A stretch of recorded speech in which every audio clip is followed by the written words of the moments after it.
What's up guys, my name is Danny and welcome to this video. As I sat here on my bed pondering as to what video I should make because I had to make 5 videos today, so I had to be creative 5 times today. That's a lot of energy. I thought, what video should I make today? And so I settled on telling a bunch of stories from the production of my first musical that I've ever been in, and the only musical I've ever been in. But I will be in more. I just want to be able to put all of these memories somewhere so I don't forget them because I have the worst memory in the world. I'm gonna start from the beginning and go to the end. Let's get it! Also, I have a cupcake that I will be eating throughout this video. See, look at me! Eating 3 cookies throughout episodes, eating a cupcake throughout an episode. I shouldn't be this skinny. Probably because I only eat on camera to show you guys that I'm not dying. The icing is really black. 1 second. Alright, I'm getting into this video because I know it's gonna be a while. I'm gonna sip my milk and talk about musicals. Okay. Eats more black icing because why not? Anyway, so I'm in this school within a school, not a magnet program, called School for the Arts. School for the Arts has this extracurricular called Art Seminar. You take 1 year of it in order to graduate. Well, not to graduate high school, but like the program. My teeth are white, okay? Leave me alone. So, you take a year of this class. You have to get a credit in order to continue with School for the Arts. You have to, SFA requires you to take this class. And so, the first semester is visual art and the second semester is musical art. So what better way to get musical art experience than the play, the spring musical. Now, I wanted to audition for the spring musical because I was very curious about acting and I really wanted to get some good experience with it. So, I auditioned. The play we did was Bye Birdie. It's one of the older ones, like it's probably as old as Grease, but not as well known as Grease. The play was Bye Birdie. I auditioned.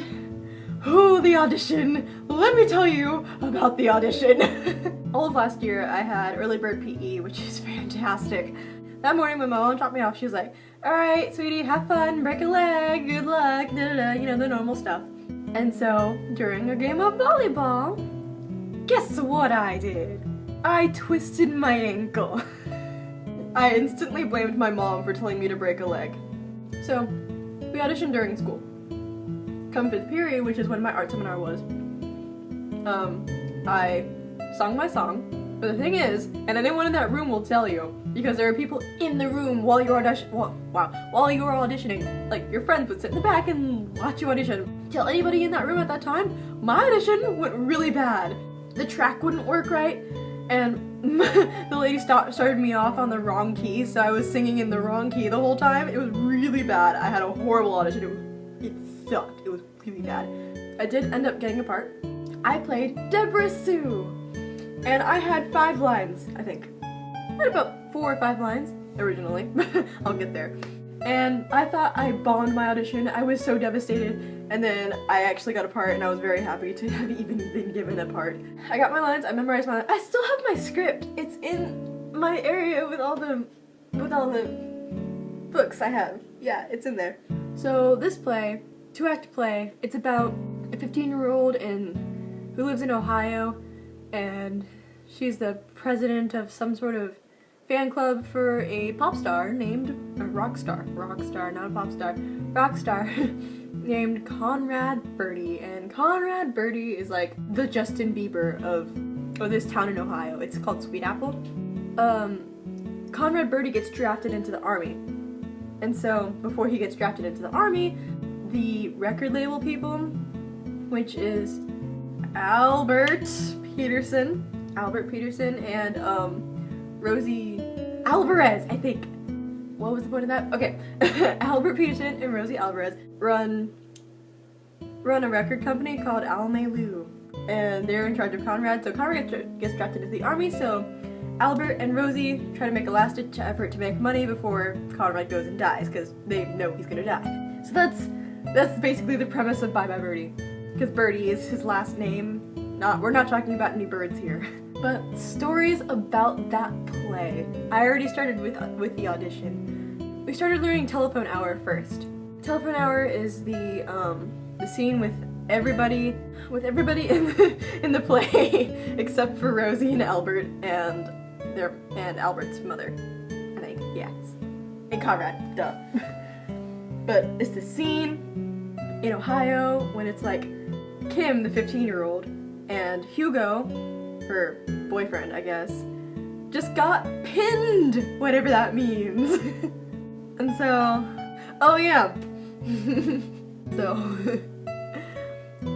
during the audition process, I managed to convince my boyfriend to audition, and he got the part of Harvey Johnson, which is the geeky, or nerdy, not geeky, nerdy, nerdy character, nerdy socially awkward character who only speaks three times, and that's during this song, and it's not speaking, it's singing. But everybody knows Harvey's existence, and he's just a funny character.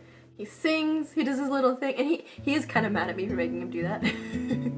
But he ends up rejecting me in the beginning of the play, and then later on, which I'll get to, which is really funny. We called it the forbidden love story of Harvey Johnson and Debra Sue. But yeah, he had to sing to me, so I had to get up on stage, downstage center, and stand there doing this. The thing about telephone hour was that my dancing partner, after that little bit that I just showed you, kind of quit the play. So I had to dance by myself. And then in another scene where everybody's on stage, I had to make my other friend pretend to be my boyfriend for that scene. I needed a dancing partner to help pull me away from Conrad in this weird scene. What was that song called? Honestly Sincere? Yeah, Honestly Sincere. Look up these songs so you can know what kind of crazy crap we had to do. But during Honestly Sincere, I had to have my boyfriend carry me away from Conrad a bunch of times. I have a story about that too. But I had to get my friend to awkwardly play my boyfriend on stage. Because I couldn't get my actual boyfriend to do it because he has another persona that rejects me in the play, so it doesn't make any sense. No, I reject him in the play. What am I talking about? But I had to get my other friend to play my boyfriend, and it was really awkward, but it was really funny at the same time. And we really took it to a new level, which is making it really funny on purpose. It was great. During one of the dress rehearsals for Act 1, when this happened, the guy who plays Albert during this scene for Honestly Sincere, he's trying to help Rosie keep screaming girls away from Conrad because he's singing his first time in Ohio and everyone's like dying. Literally, at the end of the song, people are fainting because he's so great and awesome and all that. I'm trying to get to Conrad, right? And this is a dress rehearsal, so I can't do anything. This part was just mostly improv. So Albert walks up to me, picks me up, slings me over his shoulder, and carries me across the stage. I'm wearing a dress, so I'm not prepared for this, but I became prepared for it because it was kind of like an unspoken thing that we did. The first time he did it, I was like, okay. The second time he did it, I'm like, wait, no, this is the thing we're doing now, so now I have to like wear shorts and stuff. So yeah, when Albert carries me across the stage, it threw me off. It threw me off so much. I'm like, is this Cameron? Cameron was my friend who was supposed to be with me during that scene, but it wasn't. So I had to go with it. I had to play along. It was very, very, very, it scared the crap out of me. But I had to go with it. I couldn't have been expecting it. We were doing a song called Got a Lot of Livin' to Do. It's a very, very high energy song, along with Honestly Sincere, because Honestly Sincere is just full of a lot of screaming and a lot of yelling and a lot of ah! But Got a Lot of Livin' is full of a lot of physical energy.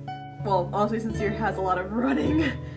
A lot of running. Those two songs take up the most energy. And then there's Telephone Hour, and then Got a Lot of Livin' is the most high energy song in the entire play. It's really fun. I have some lines before the actual like song part of it, and it's really great. During the end of that song, my director had this whole elaborate ending planned out, but nobody could follow it except for me. Nobody could follow it except for a couple of people, but I was the one she noticed. She decided to make it a lot easier and just have people exit the way they wanted to exit. except she told a bunch of people to do some certain things, and I was one of the people she told something to do. I guess at this point, because we started dating during the middle of production, so at this point she had heard that me and my boyfriend were dating, so she told him to carry me off stage and for my friend to follow us. So it's just such an awkward day when my director's like, okay, you come over here, grab her, carry her off stage right. So once we get backstage, we start howling with laughter because people who knew we were dating were like, aw, that's so cute. It was so funny. So we just went backstage. My friend joined us and just started laughing with us. It was the best thing ever. Eventually got to the point where we did our own thing and he started like carrying me bridal style off stage. Bridal style? Right. One day during the show, his suspenders snapped, so he couldn't do it, and so I was really confused when he carried me off stage. When he just dragged me off stage by my arm, like, what happened? But I guess that scene kind of looked confusing. What else happened during this play? Ooh, okay. So here's one. Here, let me explain the first night for you. The first showing was a complete bomb. Like, it was the worst showing we had, the first one. And I think besides Saturday or Friday, it was one of the more packed ones. I guess they were like a medium crowd. Like, you know how some crowds are like really easy to make laugh and somehow some crowds just like have a stick in their butt the whole time? This was like in the middle. I think Thursday was the one that was like a really bad crowd. Anyway, Wednesday showing went horribly. Apparently somebody said the word you're not supposed to say in theater. You're not supposed to say it when you're inside the auditorium. And I think it's the actors that can't say it. I think it's that specific. Or you can't say it on stage or something like that. You can't say it within backstage or on stage or like the stageal area. Like if you're an actor, you cannot say this word. So I can say it because this is my room. Somebody said Macbeth. And props were breaking, people were getting hurt, and people were forgetting their lines, not coming out on stage on time. It was really bad. So during intermission, somebody apparently looked up how to reverse the Macbeth spell or whatever. So they made us spin 5 times, or spin 5 times and curse or something like that. I don't know. Spin 5 times or 3 times. We had to spit, spin, and cuss. So that's what we did, and some of my friends who are really goodies don't like cursing, and I'm like, dude, just do it. Make the seniors happy. But yeah, I guess the rest of the play went a little smoother, and we were actually trying harder to make things go well. But yeah, Wednesday's showing was definitely the worst showing ever. Like, it was really bad, and people were not doing dances right, not saying the lines correctly. It was bad. It was really bad. I finished my cupcake. But I'm gonna still keep talking about the play because I'm not done yet. I still have a couple more things to say. Thursday showing. What happened Thursday showing? Nothing super important, to be honest. I mean, the crowd wasn't laughing as easy. I want to talk about Friday's showing, because here's where I messed up. So, I had gained this other girl's scene, like some other girl's lines, because she quit the play. Technically she played my mother, I think. No. She played Ursula's mother. But I stole her lines so that I could say them in a weird kid fashion. She's supposed to run out on stage, say, Mr. and Mrs. McAfee, have you seen Ursula? Tell me why. I entered upstage left, screaming at the top of my lungs, Mr. and Mrs. Peterson McAfee. I'm sorry, what did you just say? Peterson McAfee. This is why you don't give a girl freaking 7 new lines to learn 2 days before the first showing, like, because then she gets all stressed and forgets how to speak. There's also another showing where Mr. Peterson forgot to cue me. Mr. Peterson forgot to cue me, and then I didn't come on stage because he forgot to cue me. I mean, I was there ready backstage. If you're watching this, I was there ready backstage for you to say your cue, and I I didn't hear it, so I didn't come on stage. That's not my fault. Nothing super interesting happened Saturday. I think during the Shriners Ballet, which all the girls have to dress up like guys, I ran on stage with a full face of makeup, but I don't think anybody noticed. The play was fun to do. It really was. I've been rambling for 30 minutes.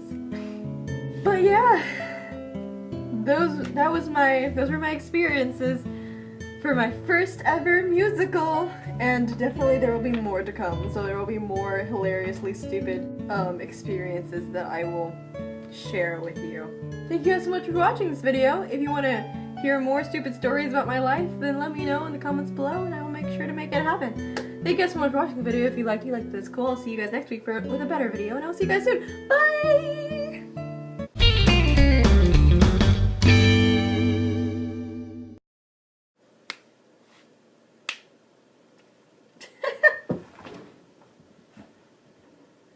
Dead.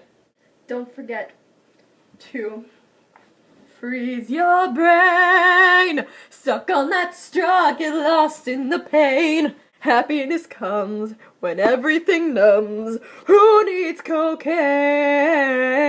Freeze your brain. Don't do drugs. Freeze your brain.